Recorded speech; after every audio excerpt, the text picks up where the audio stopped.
दोस्तों, आगे से बढ़ने से पहले मैं थोड़ा सा अपने बारे में बता देता हूँ कि मैं एक असिस्टेंट ऑडिट ऑफिसर हूँ सीएजी में, भुवनेश्वर में। मैं सीजीएल 2022 के एस्पिरेंट था उस समय। उससे पहले मैं जूनियर स्टैटिस्टिकल ऑफिसर था अकोला, महाराष्ट्र में। ये सीजीएल 2019 का बैच का उस समय था मैं। उससे पहले मैं पोस्टल असिस्टेंट था कराईकल, पौंडीचेरी का जानते होंगे, पौंडीचेरी का एक पार्ट है कराईकल। तो कराईकल का ये पार्ट था, अभी भी है मतलब। तो वो 2018 के सीएचएसएल में हुआ था, ठीक है ना। तो ये मेरा है बैकग्राउंड। अब चलते हैं, आज शुरू करते हैं, ठीक है।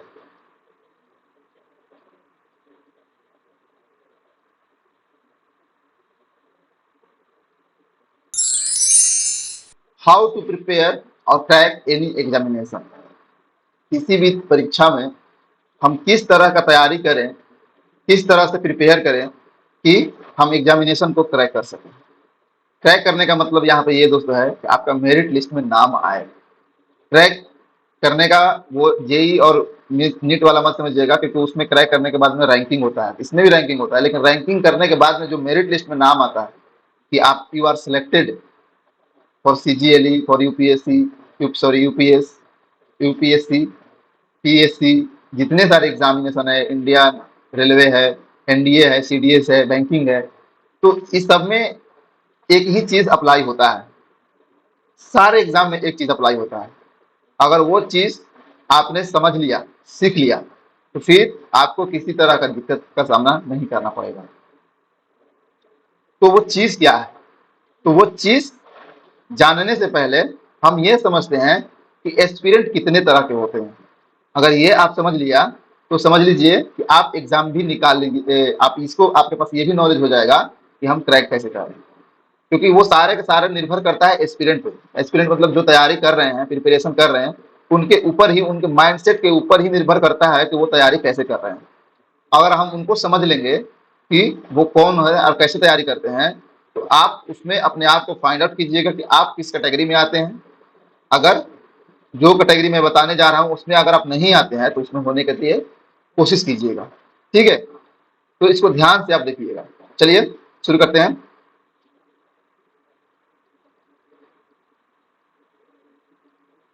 Kinds of aspirants. एस्पिरेंट्स कितने तरह के होते हैं, ठीक है। तो ये है पहले कैटेगरी के aspirant, show off aspirants, showing off aspirants, या इसको स्लैकर एस्पिरेंट्स भी बोलते हैं। इनका मतलब क्या होता है आपको आगे बताएंगे। पहले कितने तरह के होते हैं इनको देख लेते हैं, ठीक है। तो दूसरा जो नंबर का एक्सपीरियंट है,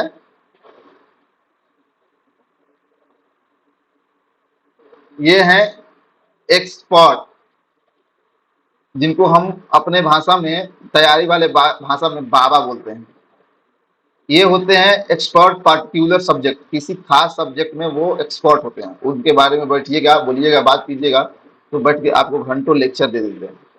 तो ये दूसरे कैटेगरी के स्टूडेंट होते हैं, ठीक है। और तीसरा जो एस्पिरेंट होते हैं तरह का, वो होते हैं सीरियस और स्मार्ट एस्पिरेंट्स। ये जो होते हैं ये ही एग्जाम को निकालते हैं, इस बात को आप ध्यान में रखिएगा। ये सीरियस या स्मार्ट एस्पिरेंट कौन होते हैं, इनके बारे में हम समझेंगे। तो पहले हम शुरू करेंगे शोइंग ऑफ एस्पिरेंट्स या स्लैकर एस्पिरेंट्स। दो दिखावे के लिए एस्पिरेंट्स होते हैं, वो केवल नाम के लिए होते हैं कि हम एस्पिरेंट्स हैं, लेकिन वो होते नहीं। एक्चुअली में वो खुद को भी धोखा देते हैं। वो खुद को धोखा देते हैं, फैमिली को भी धोखा देते हैं, समाज को भी धोखा देते हैं, ठीक है। और उनको लगता है कि वो एस्पिरेंट है, ठीक है। तो इनके हम क्वालिटी के बारे में जानेंगे, या कह सकते हैं कि इनके जो क्वालिटी में जो ड्रॉबैक्स हैं उनके बारे में जानेंगे, ठीक है। तो ये क्या होते हैं? ये होते हैं दोस्तों अनडिसिप्लिन होते हैं। अनडिसिप्लिन मतलब, कहने का मतलब ये है नहीं कि किसी से झगड़ा करते हैं, मारा मारी करते हैं, ऐसा कुछ है नहीं। अनडिसिप्लिन मतलब होते हैं कि वो खुद के साथ ईमानदार नहीं होते हैं।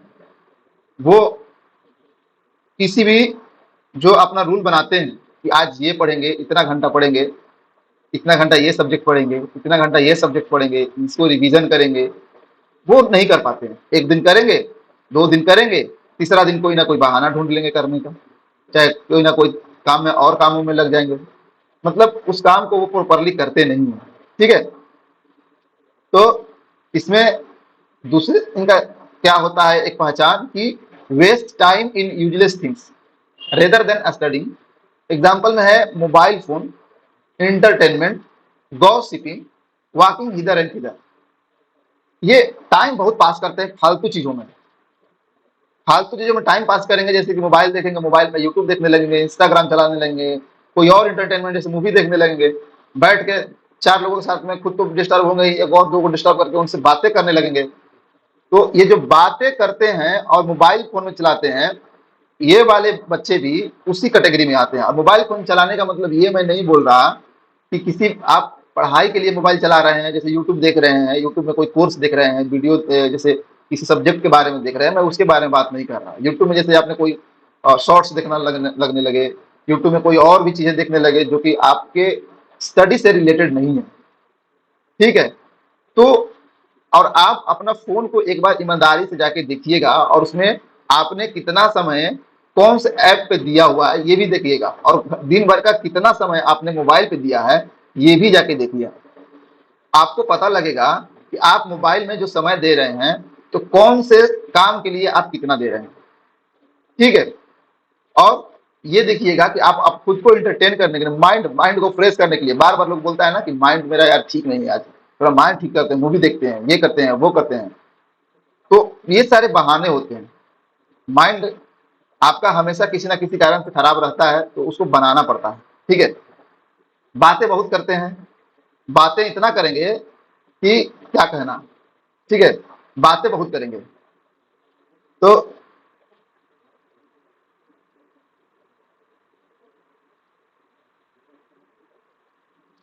इनमें बातें करना इनका खत्म नहीं होता। पहला शाम को दोपहर में बैठ के बात, मैं ये ऐसे ही नहीं बोल रहा हूँ, मैं अपने आंखों से देखा हूँ इस तरह के एक्सपीरियंस को, और देखेंगे आप भी देखे होंगे, क्योंकि इनका परसेंटेज बहुत ज्यादा होता है। आगे बताऊंगा कि क्या होता है इनका परसेंटेज।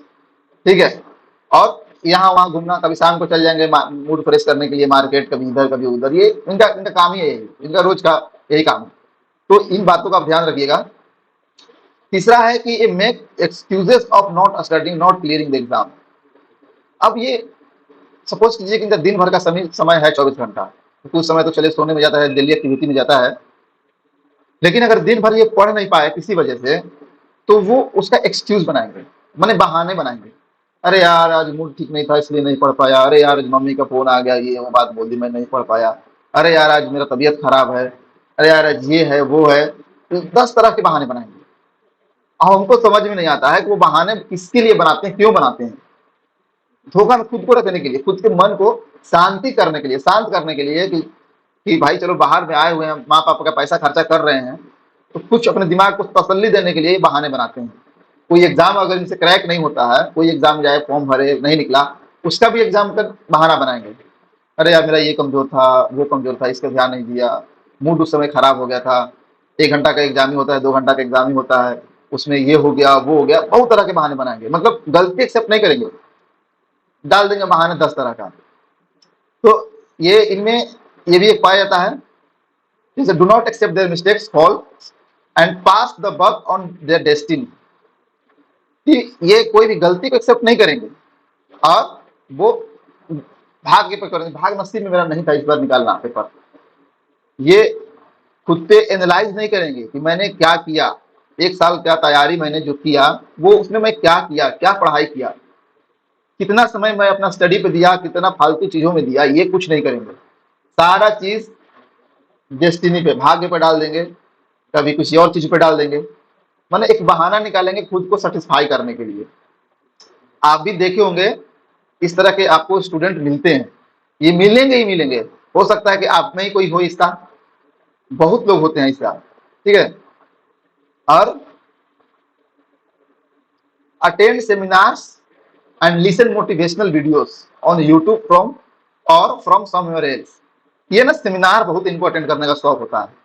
कहीं भी अगर माना पता चल गया ना कि वो आदमी आ रहे हैं, चलो चलते हैं, मोटिवेशन मिलेगा।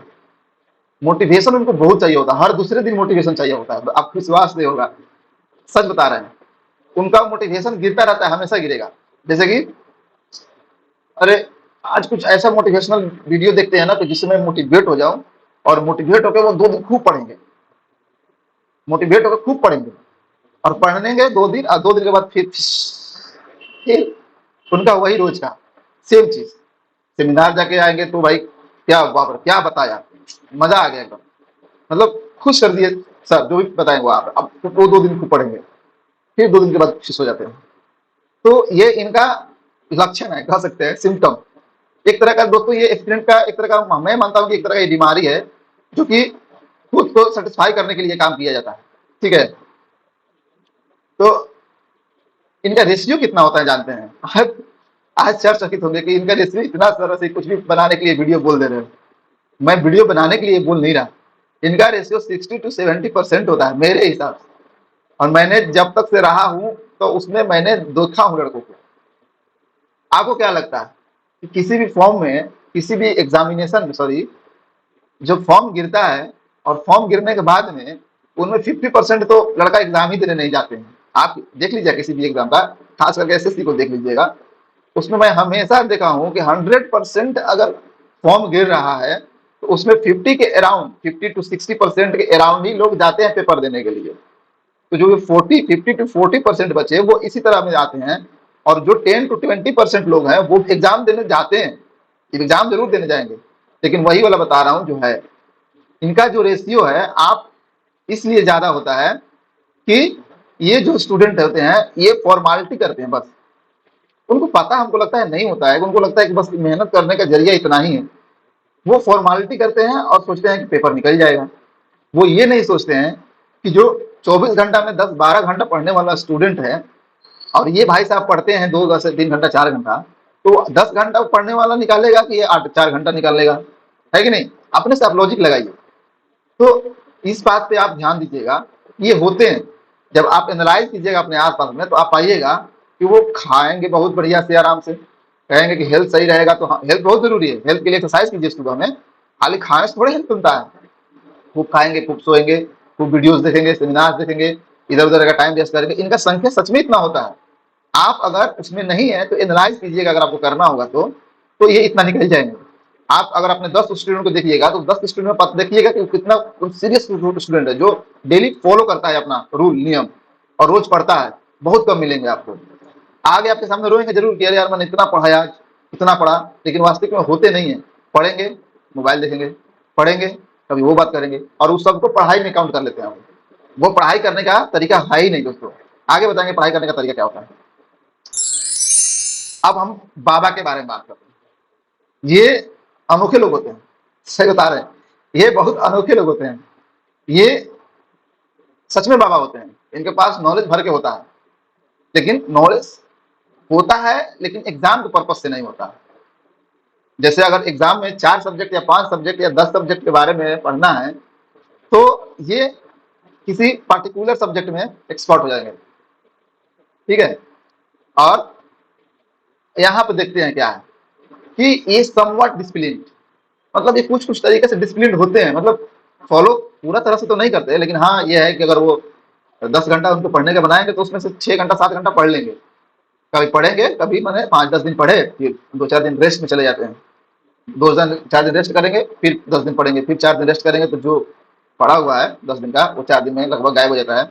हाँ, लेकिन अपने जो फील्ड में ये भाई साहब एक्सपर्ट होंगे, एक्सपर्ट इन 1 or 2 सब्जेक्ट्स। इनके बारे में सपोज कर लीजिए कि मैथ के बारे में बात कर लूँ आप, तो मैथमेटिक्स में आपको ये कैट लेवल का मैथमेटिक्स पढ़ा देंगे सच में। अगर ये एसएससी की तैयारी करते हैं तो आपको कैट का क्वेश्चन सॉल्व करके दे देंगे, इतना पढ़े होंगे, लेकिन केवल मैथ में ही होंगे। या किसी और सब्जेक्ट सपोज कर ले, हिस्ट्री है चाहे इंग्लिश है, तो हिस्ट्री में आपको बाबर अकबर कहाँ से आए, कैसे आए, उनका खानदान का नाम क्या था और उनका खानदान के खानदान में क्या था वो भी बता देंगे, इतने एक्सपर्ट होंगे। तो ये थोड़ा सा डिसिप्लिन इनके पास नहीं होता है, और ये 1 to 2 सब्जेक्ट में एक्सपर्ट होते हैं। कहने का मतलब है कि इनको एग्जाम निकाले कैसे जाते हैं, इनको ये स्ट्रेटेजी पता नहीं होता है। क्योंकि अगर इनको पता होता तो ये अपने कुछ सब्जेक्ट में एक्सपर्टाइज करने का कोशिश नहीं करते। अब ये भी टाइम वेस्ट करते हैं giving knowledge to other aspirants.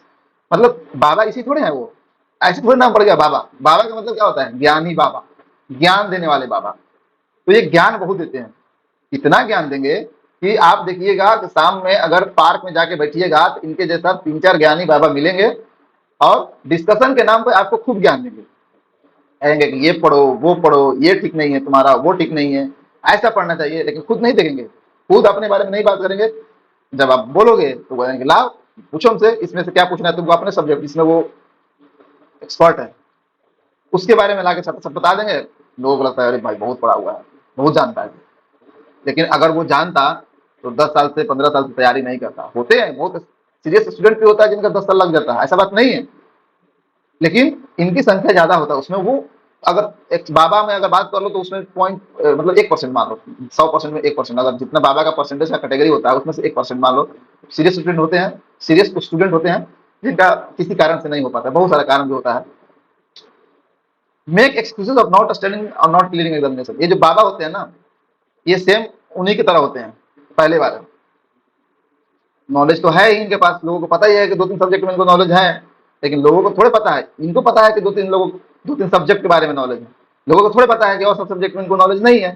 ठीक है, अब क्लियर जब एग्जाम इनका नहीं होगा, चाहे नहीं पढ़ेंगे, तो कहेंगे कि अरे यार ये दिक्कत आ गया था, ये प्रॉब्लम हो गया था, मतलब 10 साल की बात करेंगे आपसे, गलती एक्सेप्ट नहीं करेंगे कि हाँ चलो भाई गलती हो गया, मतलब खुद में मैं गलती एक्सेप्ट करने की बात करूँ, आत्ममंथन जिसको बोलते हैं, आत्ममंथन, आत्ममंथन ये नहीं करेंगे कि कारण क्या था।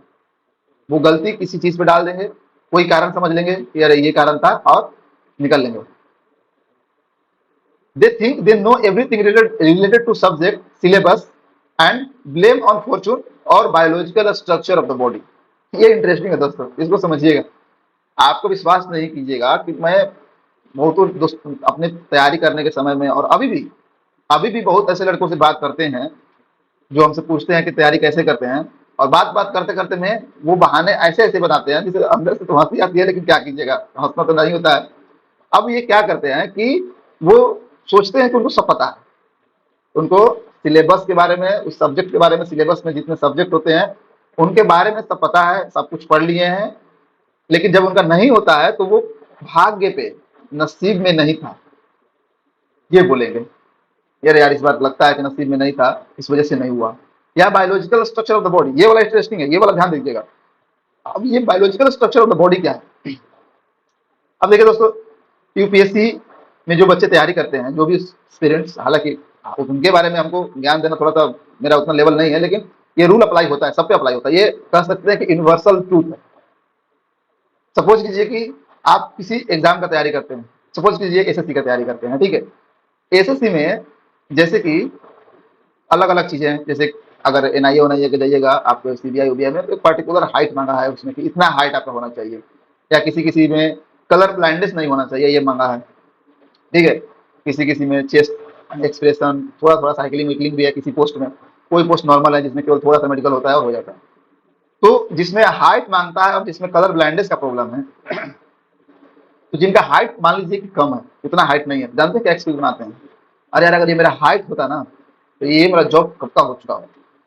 अब भगवान ने मेरा हाइट ही नहीं बनाया, मेरे माता पिता का हाइट नहीं था, उसकी वजह से मेरा हाइट नहीं। बायोलॉजिकल स्ट्रक्चर इसी को बोलते हैं कि जब एक्स वाई आप पढ़े होंगे, अगर आप सच में अच्छा वाला स्टूडेंट है तो आप एक्स वाई कैटेगरी पढ़े होंगे, गुणसूत्र के बारे में, गुणोमोसोम जिसको बोलते हैं। तो उनमें अगर माता पिता दोनों छोटे हैं तो चांस बहुत कम होता है कि बच्चा बड़ा हो, वो भी छोटा होता है या मिडिल लेवल का होता है। तो वो अपने माँ बाप को ब्लेम करेंगे या अपने भाग्य को ब्लेम करेंगे, ठीक है। अगर उनको कलर ब्लाइंडनेस है, कलर ब्लाइंडनेस मतलब कुछ कलर में उनको, जैसे ग्रीन और रेड इस तरह के कुछ कुछ कलर हैं जिनको उनको पता नहीं चल पाता कुछ कुछ ऐसे कलर में, तो वो बोलेंगे कि अगर मेरे पास ये नहीं होता तो मैं ये वाला एग्जाम निकाल लेता, ठीक है।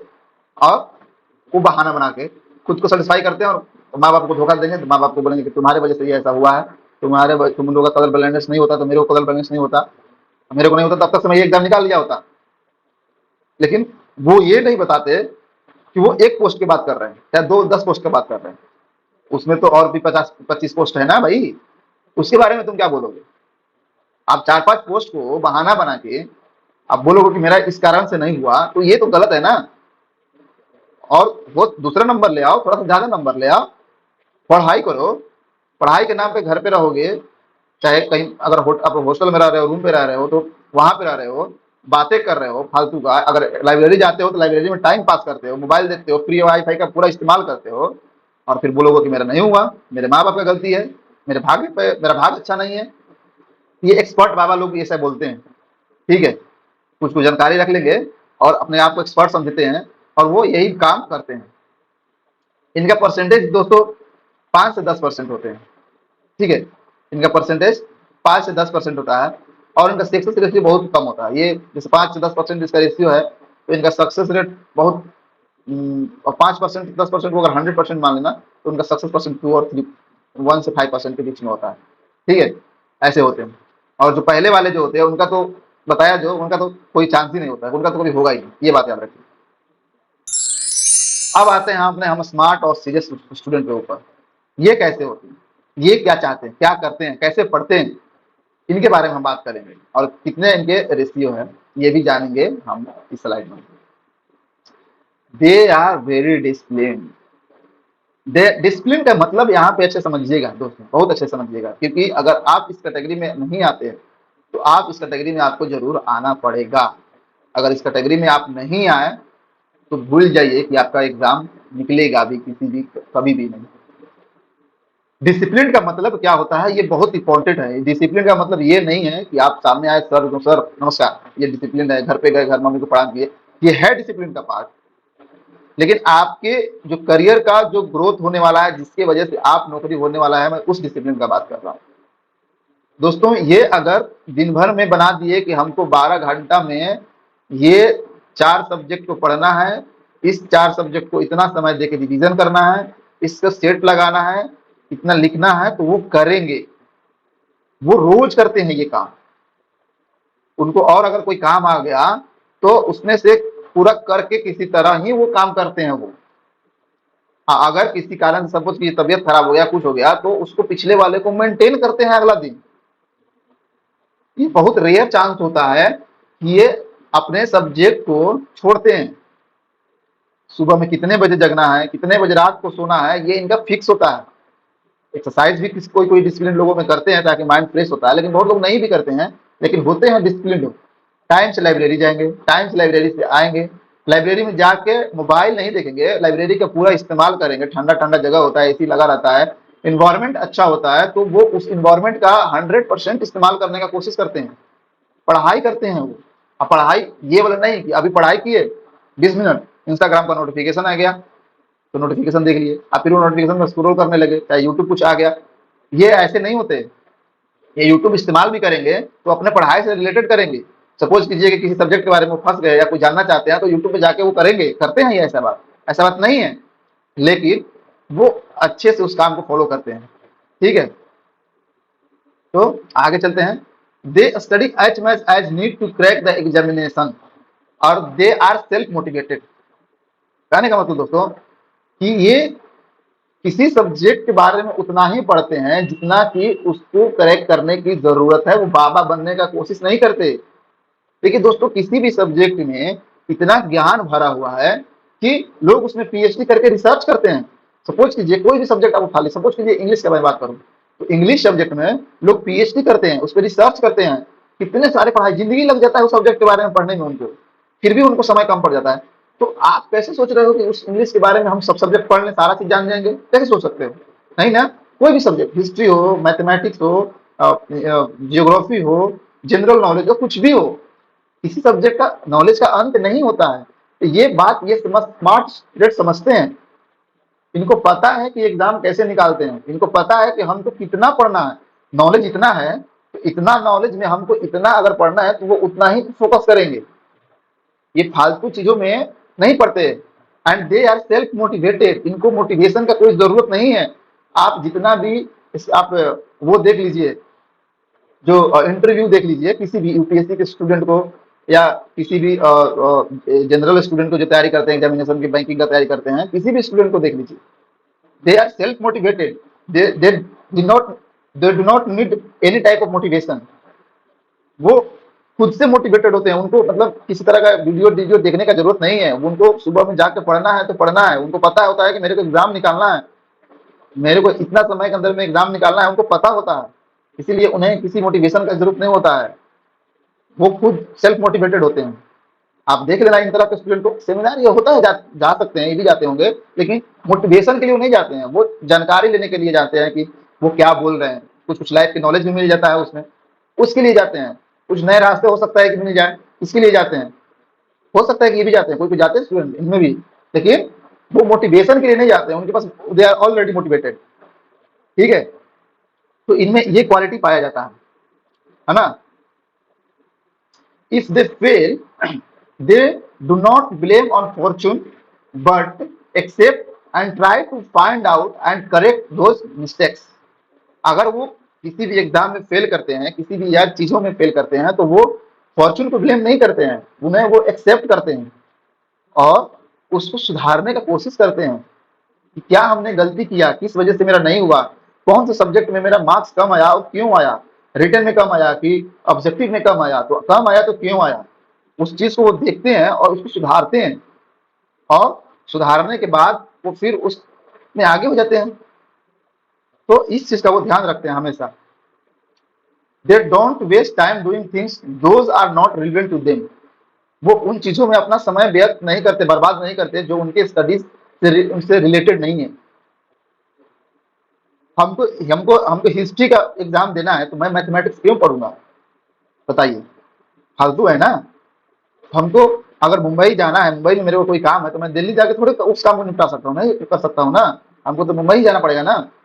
तो हमको अगर इस सब्जेक्ट में जानकारी अगर चाहिए, तो हम फालतू जानकारी में अपना समय वेस्ट क्यों करें।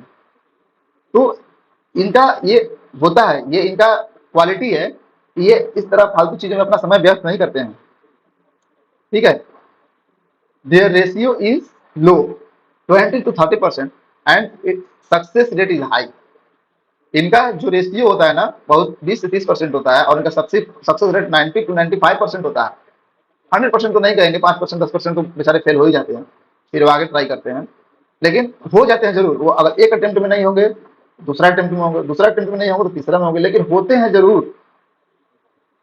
और यही जो है मेरिट लिस्ट में इनका नाम आते रहता है हमेशा, भले अगर प्री हुआ तो मेंस में नहीं हुआ, चाहे मेंस हुआ तो इंटरव्यू में नहीं हुआ, लेकिन इनका नाम आता है जरूर कहीं ना कहीं, हमेशा आएगा।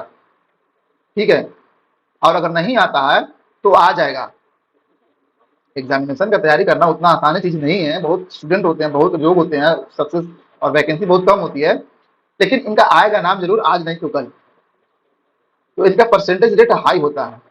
ठीक है, आप किसी भी एग्जाम को देखिएगा तो इस तरह के सीरियस स्टूडेंट बहुत कम मिलते हैं, और जब वो मिलेंगे तो उनका चांसेस बहुत ज्यादा होता है तैयारी करने का।